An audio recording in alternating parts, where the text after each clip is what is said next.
3 days passed, during which I could do nothing. I spent hours lying in a hammock, allowing my mind to ruminate cow-like upon my experiences in this household, where people lived by laws that were not those of reason. Then I was awoken at 5 o'clock in the morning by a phone call from Leonora. She spoke very fast in a low, conspiratorial, almost whispering voice. Your name is no longer Alejandro. It is now Sebastian. Beware. They are watching us. To seal our union, we must commit a sacred misdeed. Go up now and rent a room at the Hotel Reforma. Some years later, this building would be destroyed by an earthquake. Do not accept any room but number 22. Don't worry, for according to the laws of Saint Random, this room will be free. Come dressed in black, as if in mourning. She then hung up abruptly without waiting for any response from me. I took a bath, washed my hair, and put on some scent, clean underwear, and a black suit that had recently been returned from the cleaners. On the way to the hotel, I bought a dozen red roses, overcoming an attack of timidity but clearing my throat like a guilty person. I demanded room 22. I had no hope of getting it, for the hotel was packed with people attending the horsemanship convention. To my great surprise, room 22 was the only vacancy. I settled in, strewing the roses along a counterplane with multicolored stripes. I closed the curtains to hide the ugliness of the room, lighting only the small bedside lamp, which I covered with a pillowcase in such a way as to cast a discreet rosy aura in the room. Every 5 minutes I washed my hands, which were sweating profusely. My genitals filled with a deathly cold. An erection seemed totally impossible. I felt castrated by the ancestral fears of my maternal incest. I thought of Ijo. I took upon a position of meditation, intoning constantly, emptying my mind of every other word. At exactly 9 o'clock, 7 soft socks on the door announced 7 soft knocks on the door announced Leonora's arrival. I tried to hurry over to open the door, but my legs had gone to sleep. I dragged myself as best as I could, stumbling and shaking my feet to restore the circulation, and with a dry mouth I opened the door. It was the new Leonora who stood facing me. She was dressed completely in black like me, except for green leather shoes. Her head was covered with a veil. She glided into the room with the grace of a 15-year-old girl. Her voice had also changed. She spoke no longer in the low tones of a priestess, but instead assumed a musical voice full of enchanting shyness. She bore 2 cubicle boxes, one wrapped in silver paper, the other in gold. After I closed the door, she made sure it was properly bolted as well. Then, in a murmur, she asked me to remove her veil. Slowly, with my trembling hands, I did. For the first time, I saw makeup on her face, discreet but sensual. In her carefully coiffed hair, there were 5 authentic green scarab jewels. We sat on the edge of the bed. I soon realized that any suspicions I harbored of sexual intentions on her part were totally unfounded. The misdeed she spoke of had nothing to do with adultery. I breathed a sigh of relief. What I felt for her had nothing to do with sexual or romantic desire. My soul wanted to unite itself with hers. My rational consciousness wanted to drown in her limitless spirit. What I truly desired was to taste the soma of holy madness. Leonora opened her boxes. From the golden one she took a skull made of sugar, the kind Mexicans use on the first day of November, Dia de los Muertos. It had Alejandro engraved on its forehead. From the silver box she took another skull engraved with Leonora. She gave me hers and kept the one with my name. Now we shall devour each other, she said, and bit into the skull with my name. I did the same with hers. Our eyes were fixed on each other. We seemed to forget everything, the world and even ourselves, as we ate the skulls slowly.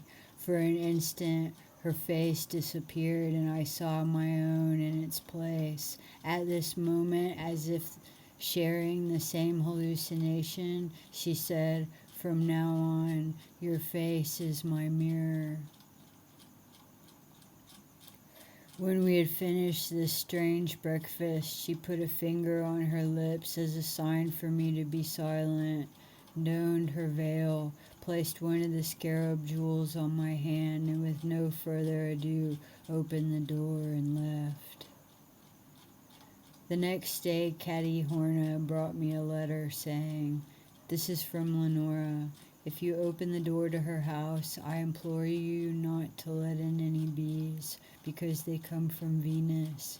They can transform her into a woman. If by misfortune you make her cry, you must realize that her tears are not liquid.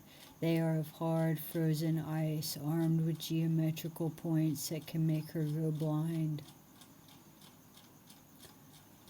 Along with the violet envelope, she gave me a small wooden doll, a bearded goddess with horns. Reaching into a deep pocket of her large skirt, she gave me a fish of the variety known as huachinango in Mexico. Then she took a photograph of me and backed away, disappearing. With trembling hands, I read, "Long ago, your naked footprints already sketched out the labyrinth in front of you. Which is your path? Listen. By absolute necessity, I rediscovered my mother, the spider. She offered her multiple hairy arms to my tongue. On each hair, a drop of honey glistened. 'Lick,' she commanded. I obeyed. Then she gave me her web to dress my shadow in yours. Come." I ran all the way to her house. I was utterly fascinated by Leonora's mind. In her universe, thought was so concentrated that it was transformed into a dark stone submerged in the phosphorescent ocean of an unconscious with no barriers. A multitude of feelings and strange beings inhabited its depths. Joys such as earthquakes, anguishes and terrors disguised as beautiful husks, angels as delicate as endless threads, repulsive yet comic. Hidden in the folds of the envelope, I found an additional detail. I have discovered the marvelous qualities of my shadow. Lately it has been detaching itself from me by virtue of its powers of flight. Sometimes it leaves wet footprints, but I confess, I constantly sleep wrapped in it, and the moments when I am able to awaken are rare. I found her in her studio, working on a large canvas. When she saw me, she exclaimed, "Sebastian, don't move. I want you to come into my painting." I saw myself already depicted there. My body was elongated. A large black chrysanthemum was pictured in place of a head, and two enormous eyes were figured on my chest. I was pale, and on my shoulders I bore a pale blue dwarf with a round, flat head like a soup ball. With a gesture of frenetic uncertainty, this little being was pointing toward 3 paths that led to other spaces. After 2 hours of immobility, I dared to move slightly to look at the other paintings that leaned against the walls.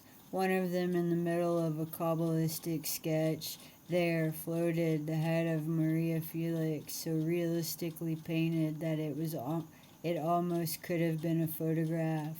When I let out a small exclamation of surprise, Leonora understood immediately.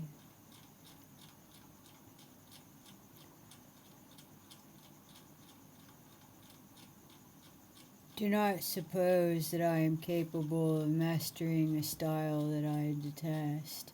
That famous actress insisted on paying a very high price for a portrait signed by me.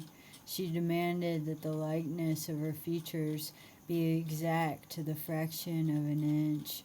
She didn't care about the rest and left that to my imagination. You see that hole in the wall there? While the diva was posing, Jose Horna, Katie's husband, was watching and painting her from the other room. He has no imagination, but he does have an incredible talent and technique for reproduction. As you see, the only thing Maria's head is missing is the ability to speak in that black scarab voice of hers.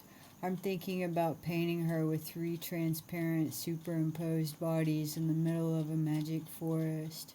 The contrast between my style with its hazy borders and that face will give birth to an angelic demon. Its soul will be satisfied by my painting, and its narcissism will be satisfied by that of my friend. But don't think I have disdain for Jose. He is an extraordinary being, a Spanish gypsy with emerald eyes. I've known him for many years. When he was still a humble carpenter, he came to see me because he had a dream about me. He was inside a cathedral, standing before a very high pillar. Looking up, he saw the eyes of a serpent. Its body was white, heavy, smooth, and covered with prophetic messages. It slithered down the pillar and passed by him like a sigh, and then changed into me. Turning around and smiling, I said, "I am going. Follow me anyways." Jose obeyed and followed his dream serpent. He came to Mexico with Katie in order to find me. For years, they've been my neighbors. He takes care of my plants. He sculpts my dolls. He makes my furniture and the frames for my paintings. I know that his emerald eyes belong to the hidden unicorn in the tarot. She had to finish the painting of Maria within a week. The actress was going to Europe and wanted to hang it in her luxurious house there. For the next few days, I arrived at 6 o'clock each morning and assisted Leonora during this period of feverish activity. My task was to stand by as she worked, paint flowing uncontrolled over the canvas from the brush she had held in her hand, which created 2 forms simultaneously around the famous face. As she did this, she asked me strange questions that I took as surrealistic koans. Everything lives because of my vital fluid. I wake up when you sleep. If I stand up, they bury you. Who am I? We shall transform ourselves suddenly into 2 dark, dashing Venezuelan men drinking tea in an aquarium. Why? A red owl looks at me. In my belly a drop of mercury forms. What does it mean? A transparent egg that emits rays like the great constellation is a body, but it is also a box of what? Only bitter laments will enable us to cry a tear. Is this tear an ant? How could I answer?